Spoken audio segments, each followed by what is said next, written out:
Blog Talk Radio.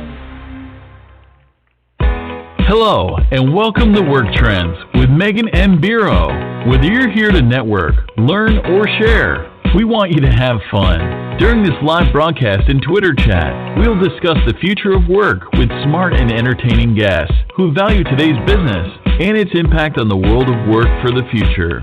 Stay tuned, because we start in 3, 2, 1.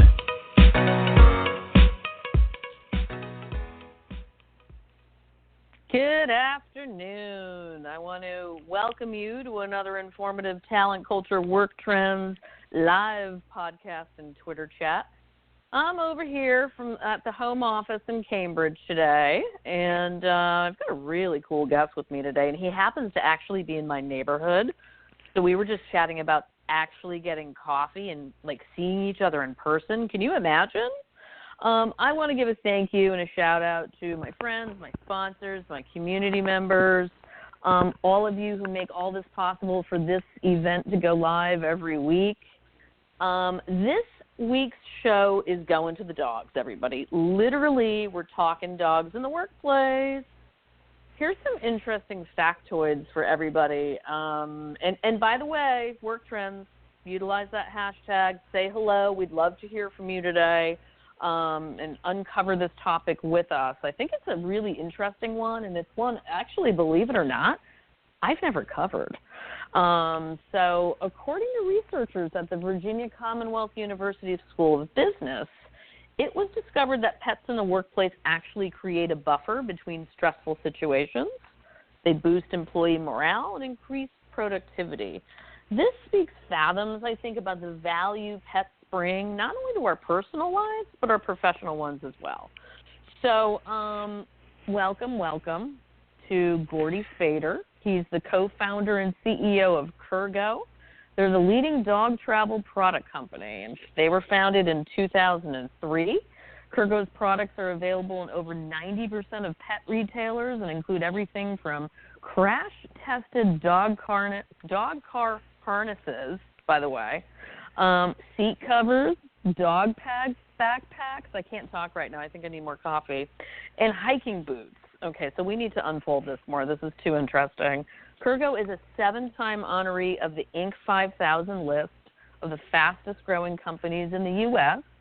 Gordie holds a BS from the University of Vermont and an MBA from Harvard School of Business. Welcome, Gordie. We're excited to have you here with us today. What's happening?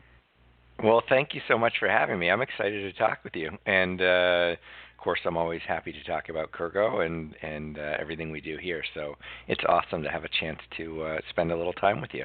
And like you said, we're so close. Even though we're here over the phone, we're not far away at all. Not far away at all, my friend. And we're going to definitely get together because as we were talking about in the green room, you know, us entrepreneurs, people who are working from home or having different offices. I know I go between 2 offices literally on a daily basis. I really want to get out there and see people still. It's really important. So tell us, Gordie, just a little bit about yourself, where you live. Sure. What's all this hubbub about? I mean, by the way, Harvard Business School is right down the street from me, and it's kind of fancy, just saying. And you have an MBA from there. So let's talk a little bit about Gordie the person and your career path a little bit. What did you do after your MBA at Harvard Biz, and what led you to this concept? Yeah, so I mean, I think even to start before that, I would say, very down to earth person. I grew up in rural Vermont in a very small town of about 2,500 people, and grew up working. My parents owned a little store there and a women's clothing manufacturing business, and my brother who I started the company with, and I basically grew up working in the shop and stocking shelves and seeing rows of sewing machines that were making things. So we kind of had an entrepreneurial bent to us. So since I've gotten out of HBS, which is now I guess it's a lot of years, going on almost 20 years at this point. They all seem to add up quickly. Hey, Gordie, enough said. We don't want to have to label you, a baby boomer or a Gen Xer or a millennial today. That's the one Okay, thing we're taking a break from everybody. All right. All right. We want to know you for you, Gordie. Since then, this is the third different company that I helped to start. So I've kind of always taken the entrepreneurial path, and that's what I like to do. I love let's take something that's not, take something from inception through to being something that's real and a part of the world. So, and creating things that people want and need is a part of that process. So that's kind of been the fun, and basically I've stayed in Massachusetts, either right near you or downtown Boston, and then moved up to the suburbs when I had some kids, and that's how I ended up in what we call the North Shore of Boston. Nice. Yeah. It's a beautiful spot, actually. And tell us, by the way, where in Vermont are you from? From a little town called Chester. For anyone who's a skier, I know where that is. Near Stratton and Bromley and Okemo, those kind of ski mountains. Cool. And that's what I like to do. And I love that you started the way you started, and that everybody has their own story, right? On how they begin, what motivates you, and so your brother, go on.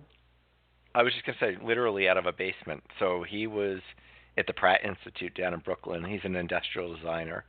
And I was in my basement up in Boxford, Massachusetts. And, we had a year of, is this going to work? And then we got together in a, super small office up in Newburyport, Massachusetts. And kind of, that was in 2004, and kind of have built from there to here. Mm-hmm. So tell us just a little bit about Kurgo. Why the name, number one? I'm very fascinated. Why? And then, what was that moment when you said, this is what we're going to build next? So the original concept was my brother had a dog that was a plot hound named Zelda. Zelda liked to get in the front seat of the car. And living in Brooklyn, there were a lot of potholes that you'd go over and had to put on the brakes all the time. So Kidder would slam on the brakes, and the dog would end up in the feet of his car, by the brake pedals. So he strung up something which eventually became our backseat barrier, using a Rubbermaid cover and a couple bungee cords, and then that worked. And then he moved on to sewing it, and then we really had our first pet product. And when we were out selling it, we kind of, as that started to increase, we realized that as people were, traveling more and more with their dogs, which has only accelerated since then, there wasn't really a category for how do you travel better in your car with your dog. So that was really the inception of it. And at this point, like you said in the intro, if you go into any major pet store, pretty much every major pet store in the U.S., you're going to find a 4-foot section of Kurgo products, or 8 feet or 3 feet or whatever it happens to be, really all oriented around how you and your dog can have a better experience, because we want people to bring their dogs with them wherever they go. The tagline for the company is "Go Together," and everyone should have the enjoyment of bringing their dog along with them. And now we've gotten into backpacks and jackets and other things that are all related to getting outside the front door with your dog.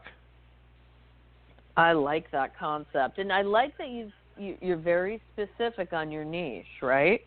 Now, is this just dogs? Are we doing anything for other pets, other animals in the works? Every once in a while. Are we just staying very focused? Yeah, very focused on dogs. Every once in a while, you'll see a picture of a cat wearing one of our harnesses or traveling around in one of our booster seats. But the reality is dogs are the ones that are traveling more with their human partners. There's about 80% of all dogs travel every month in the car with their with their people. And that's actually way on the upswing, especially as we get into the younger generations where dog ownership is even more prevalent. Yep. Well, when you began your organization, did you have the intention to make it a pet-friendly company? Like when we talk about your culture of Kurgo. How have you made that culture happen for yourselves? Because you've got how many employees now? In the office here, we have about 25, and then we have another handful distributed in other parts of the country and the world. So 25 here in our headquarters in Salisbury. What's it like? So in answer to your question, it really has. Dogs have been here from the very first day.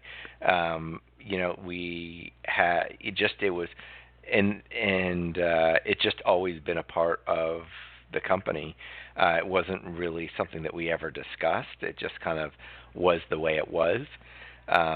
So the company has evolved with the dogs always being in. So when you think about, I know different companies out there will have different sets of parameters. In other words, they may be thinking about becoming a dog-friendly office now, which we can chat about. It has some different challenges, but for us, we were just that way right from the beginning.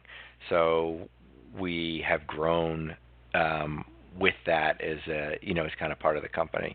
And to be honest, when we started, we have some other products that were original products, not dog related. So some of the first employees were not here, because they love dogs or because they wanted to be in the pet industry. That just has been the culture, even when we were doing those things, that we would have dogs at the office. And are they still there in the office with you? What's your talent retention rate, my friend? Who's staying? Who's going? How's that looking? I mean, it's I got very, you on the hot seat. Yeah, I had to ask. It's very high. I mean, we have people that have been here, I think, anywhere from. So the company has been, around for going on our 14th year. First employees probably started, after a few years. So maybe, we've had 10 years with employees, and we have employees that have been here 6 and 7 years. So, and a lot of people when they come tend to stay unless they have a really good reason for leaving. People aren't just flipping in and flipping out on a regular basis. And I think that a lot of that has to do with I think we've created a culture that allows people to work pretty independently, get their work done, and enjoy their time while they're here, feel productive. So tell us, how does a company go about establishing rules for creating a pet-friendly workplace? I know I've got clients and friends who have companies, and lots of companies are moving in this direction. We're seeing a major trend unfolding here, aren't we? Yeah, well, and just to hit on why that is, just so everyone, the background is one, and this is just a few pet statistics, but pets are being what we call humanized. So they have moved from living out in dog houses at night to being inside the house to being on your bed for the most part. So that's a pretty significant change over kind of a generation, let's call it. And that's accelerating now, because if you look at it, the millennials really grew up. They were the first generation that grew up with dogs really inside the home. So it's very natural for them to spend a lot of time with their dogs, and they are spending more time than historically people have. And I think, like you said, the fact that more people are working from home, that's one way people can do it. But if you have an office environment, they really welcome that the dog is a part of their family, and a lot of, for all generations, really much more of a part of the family than it has been before. So there's a real societal shift there that's causing people to want to bring their dog to work. And I would say, in all honesty, we backed into a policy. Because we eventually just, you had enough people that when you have 5 people, we didn't really need a policy. But when we got to being 15, 20 people, it was clear that we needed a policy. And it's not super onerous. The focus of it really is personal responsibility for you and your dog, that you represent your dog as a good citizen, if you will. It's not going to be aggressive towards people. All right, you need to. Yeah, what does that mean? I can go I'll places just read with you. those. Yeah, I'll read you a little bit from the policy. So, the privilege of bringing a dog to work is subordinate to the health, safety, and comfort persons who may come in contact with animals. Dogs should be well behaved, meaning not aggressive towards people or dogs, not jump or bark at people. So, kind of setting the set of expectations of what a dog will do when they come to work. And I think then the employee signs it and says, yes, I accept these set of rules. And, we really don't have a lot of issues. And I would say on an average day, we probably have, 6 dogs here, and they aren't always the same ones. Some come every day, some come, a couple times a week, some come a couple times a month. It depends on different people's situations. Now, but does size of company matter in this case? Because obviously you get a 500-person company. How does that change the dynamics of having these rules to create a pet-friendly workplace or create that culture? So I know I've spent a bunch of time with other pet companies that are much larger. So if you think about a Petco, for instance, or a Bissell, which also have pet-friendly, Bissell, the vacuum company out in Michigan, they both have pet-friendly policies. And when you get to those types of areas, what typically happens is people, and we have a similar kind of thing, people are responsible for kind of creating an area for their dog that can be apart from other people. And the way people typically accomplish that in those companies and in ours, obviously if you have a situation where you have doors, people can close them. But in cubes, people will put up baby gates and they just close off the area. It gives everyone a chance to kind of have all the dogs a chance to have some alone time, but yet still be here in the office. And that's the way people typically deal with those types of things. Right? Yeah. Yeah. You're spending time with your dog, too. I mean, what's better than that? Love it. Love it. So it does vary. Tell us, yeah, it varies, right? But you have to talk about it. It's kind of like bringing social media into the workplace now, too, right? That's a big topic. How to bring your devices into the workplace. So it sounds like we're bringing more of ourselves also to the workplace now, right? We're being more humanized, all of us, for a variety of, like, more complex reasons, right? Yeah, and I think that's exactly right. And that's part of people finding a work-life balance, right? If you can bring a family member of yours, and most people consider their dog to be a family member, so here's a benefit. You get to bring a family member to work and spend the whole day with them. That's, that makes the workplace more appealing to people, for those people who are so inclined. So I know that when hiring people into a pet-friendly office, it's nice to know that they embrace this. But what happens when somebody is a slam dunk for a role, total rock star, they've got the skills, they've got the personality, they've got all of those other qualities that make somebody a quote-unquote good fit, but they're not in tune with pets. Let's be honest here. Not everybody loves pets for a variety of reasons. Maybe you're allergic. What can be done to ensure they're integrated into the culture and made to feel welcome?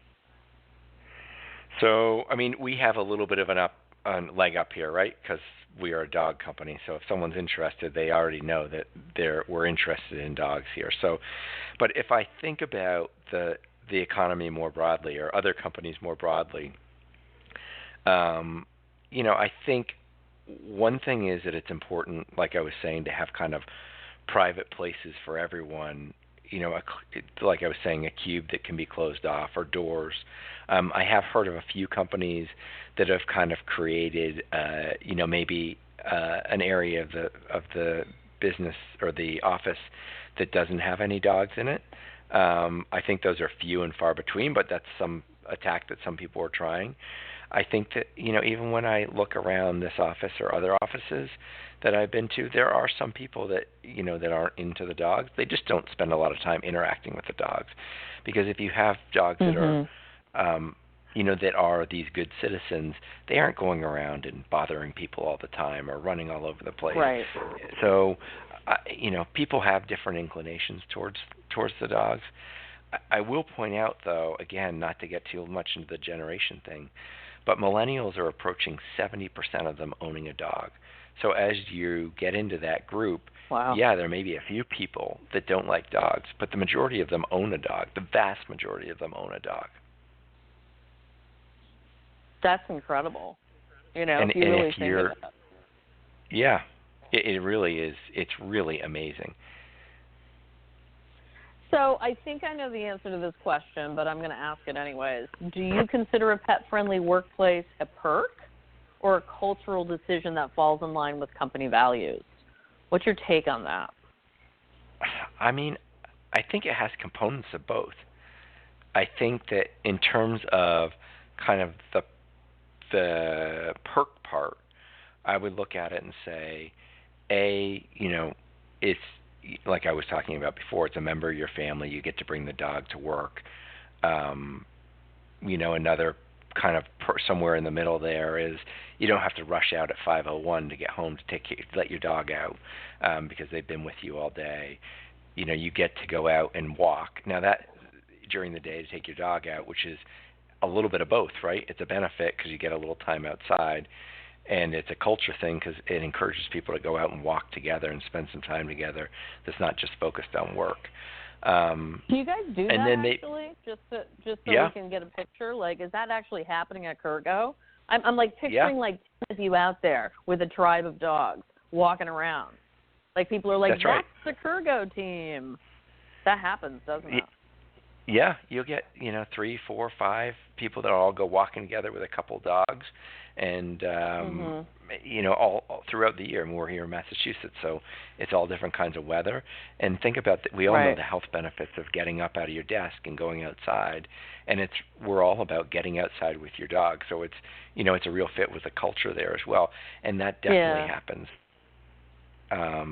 So that has some some of both of those benefits. It's one of those things that you do get. It goes both ways. It's a benefit to the company, kind of in terms of culture. It's a benefit to the employee in terms of kind of a perk, I guess. Mhm. In general, are the dogs at Kurgo well behaved? And on the other side of that, have you ever had negative situations crop up where you needed as a leader to intervene? I'd love to hear a little bit more about that, because we know pets are not always perfect, and neither are people, for that matter. Yep. We definitely have had all those things, right? So if we look at issues where dogs are not well behaved and we needed to intervene, you have, there can be some issues if two dogs don't get along, and you have to intervene, or if a dog isn't well behaved, in other words, is using the bathroom inside the building, or a pretty obvious one, if they happen to bite someone, they are persona non grata and get invited back. Yeah. But I would say done. those are much more right. Your dog is anyway. But those your are dog more is done. The exception than the rule. I can think of one example of each of those things, and I can think about a lot of really well-behaved dogs that are basically laying around during the day, walking around, visiting people. They provide some humor in the office. If there's, they sense, at least my dog senses, if there's some stress, and they try and, mitigate that, kind of like a therapy dog. And so it gives, some opportunities to laugh and smile and have a more enjoyable day. So, at least in our opinion, that really offsets these situations that you need to deal with along the way. That, maybe there's one a year or something like that you have to deal with, and people are pretty understanding. As long as everyone's seen the policy up front, they've all signed off on it. We spend time at company meetings going through the policy, so even if you aren't someone who brings your dog, you still are aware of what the expected cultural norms are in terms of people's dogs. Have you had a situation pop up where you had to let an employee go because of a dog? No. And behaviors? No. Okay. No, because I guess that would be self-selecting, right? Because if you said your dog is no longer welcome here, the person then has a choice of whether they want to follow the dog or stay here. That would be an interesting case study, by the way. Yeah. So I'm kind of curious, Gordie, your take on pet insurance. Is pet insurance offered in your employee benefits? And if so, Are your employees taking advantage of it? And I just kind of want to go broad, too, here. We can talk Kurgo, but I want to hear your thoughts on pet insurance and that as a perk for employees. We do not offer it. I think we looked at it like most other benefits, whether it be health insurance, dental. Think about dental insurance, right? It's probably more similar to than anything else. There's a cost to it. There's a cost to the company, and depending on how you split it up, there's a cost to the employee. And is that we just weighed that against other benefits that we wanted to offer, whether it be retirement benefits and we are a small company and we offer great, we offer health insurance, dental insurance, retirement plans, disabilities, all those types of things. So it was, when we weighed it against all of those things, it wasn't something where we came out and said, that's something that we think is worthwhile. And that's just, each person's going to have to make that decision on their own, really. Well, it depends on the size of company, too. I mean, you guys are a relatively small business, but are some of your clients, the larger organizations, are they offering pet insurance?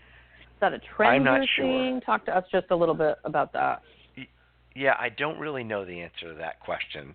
I think it's a good question. It's one that I will ask some of these other companies next time I'm either out in San Diego with Petco or whatever.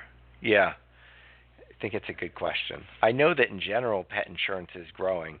And it is, vets are very different than doctors, and I think there's a lot of preventive things that they can do. You just got to go visit them, and yet it's mostly out of pocket. So that's that's where insurance can come in and be pretty helpful. Talking about culture just a little bit more, we're down to about 4 minutes left. Time is absolutely flying by here. Oh my goodness! How should I know, right? How should a company vet out what animals can be present in the office, and how is this addressed with employees? Like, how do we know how does that work? I mean, the way we've set it out is basically we say these things are not acceptable, and then at the bottom of the policy, the employee signs, I've read the policy, I understand the guidelines, I'm requesting permission to bring my dog to work, providing they don't do these things that are, that would go against the policy. And, if it gets to the point, so that's kind of how we go about it. So they're making a representation for their dog. Much in the way that if you have a dog, you make certain representations when you drop them off to daycare, or when you drop them off to when you drop them off to to a boarding place, and it's up to the owner if that they're responsible for that. Well, I love the fact that we have not only interviews going on with potential employees, but with their pets. It's hilarious, right? I mean, are you actually asking? Are you asking them questions about their pet's personality, or if the pet has any behavioral problems, as like part of your recruiting process? No. Like, this is a whole new way of looking at it, Yeah. No, we haven't focused on that yet. It's more, it's a benefit, it's a perk if it all works out. But it's not. It's a. What do they say? It's not a right. It's a. I can't think of the word now, but it's something you need to earn. Yeah. Well, listen. Yeah. We're coming to the end of this podcast, so we've got only probably about 60 seconds left here, and then we're going to take this conversation over to the Twitters. I want to thank you, Gordon, for joining us. And in closing, tell us where we can find more about Kurgo and your dog products for those who have not heard of your company before. So it's spelled Kurgo, so with Kurgo.com. And so that's a great place to find information, and you can buy the products on the website there. You can sign up for our newsletter, so you kind of know what's going on here. In addition, you can find our products at Petco, PetSmart, Pet Supplies Plus, Pet Value, as well as Hollywood Feed, Pet Food Express. So people across the country, some of those are nationwide, some of them are just in certain regions, and then lots of local pet stores, individual pet stores across the country as well. So there are tons of places, and there's a store finder on our site too. But all of those stores listed will have a regular display. Well, I don't know about any of you guys, but I'm excited to check out the dog hiking boots. I'm all about it. So, Gordie, I will see you soon for coffee. Thanks so much for being our special guest, and we look forward to checking out more about your brand. Thanks so much. Excellent. Well, thank you.